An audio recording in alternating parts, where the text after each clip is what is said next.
পেটে ক্ষুধা লাগলে কি চোখে কিছু দেখা যায়? আমার তো মনে হয় যে চোখে কিচ্ছু দেখতে পাই না আমি। আমার যখন প্রচন্ড ক্ষুধা লাগে, আমার পেট ঠান্ডা তো দুনিয়া ঠান্ডা, কথায় আছে না যে পেট ঠান্ডা তো দুনিয়া ঠান্ডা। আমারও সেই অবস্থা। আমার পেটটা যদি ঠান্ডা থাকে আমার দুনিয়া সব আলো, না হলে আমার চোখটা অন্ধকার হয়ে যাবে আর আমার মাথা শুধু ঘুরবে। তাই আমার প্রচন্ড আজকে ক্ষুধা লেগেছে। সকালবেলা ঘুম থেকে উঠে আগে রাইস কুকারে ভাত দিয়ে নিয়েছি, তারপর এখন ডিম ভেজে এই যে ভাত খাচ্ছি আমরা তিনজনে অনেক তৃপ্তি করে।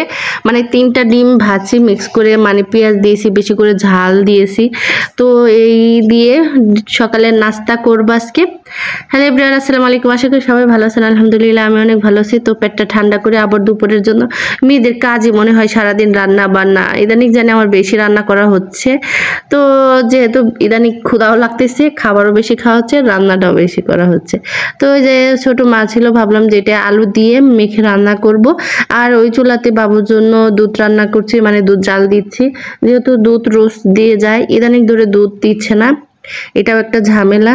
তো মানে দুধের নাকি তাদের হচ্ছে না এখন, দুধ খোঁজ করা। আর মেয়ে তো দুধ ছাড়া তো চলতেই পারে না, ওর একবেলা দুধ দিতেই হবে। মানে সুজি দেই বা দুধ দিই, কলা দিয়ে, ভাত দিই, যেটা দিই কিন্তু খাওয়াতেই হবে। তো মেয়ের টেনশনে আমারও টেনশন। মানে ওর দুধের খোঁজ করতে আমি ইদানিং অনেক জায়গায় ঘোরাঘুরি করেছি, যেহেতু শহরে থাকা হয় আর সেরকম দুধ পাওয়া যায় না। আর যারা মানে যাদের গরু আছে তারা ওই যে সারাদিন ছেড়ে দেয়, মানে মার্কেট দিয়ে এদিক দিয়ে ওদিক দিয়ে রাস্তায় কিন্তু দেখা যায় ইদানিং গরু মানে আবর্জনা খায়। সেই সব গরুর দুধই খেতে হয়, কি আর করার। দেশি গরু একদমই পাওয়া যায় না। তো ফার্মি সব গরু, সেই সব গরুর দুধ তারপরে অনেকেই না ভেজাল দেয়।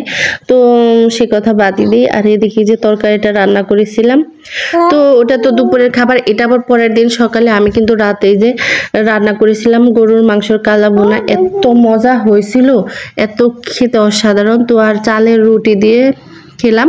আর কালা ভুনা দুপুরেও ছিল, মানে এটা কিন্তু পরের দিন।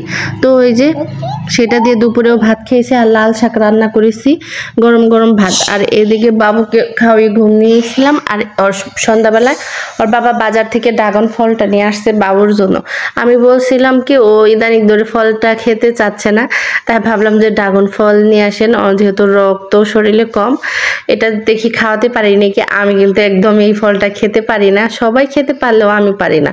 ওর বাবাও খুব পছন্দ করে, এই ফলটা নাকি খুব ভালো লাগে। আমার এই যে কালো কালো যে বিচি নাকি, এটা কালিজির আছে না, সেটার মতো লাগে আর কিরকম জানি লাগে, সেজন্য আমি খেতে পারি না। কিন্তু ওর বাবা প্রচন্ড পছন্দ করে। আল্লাহ হাফেজ।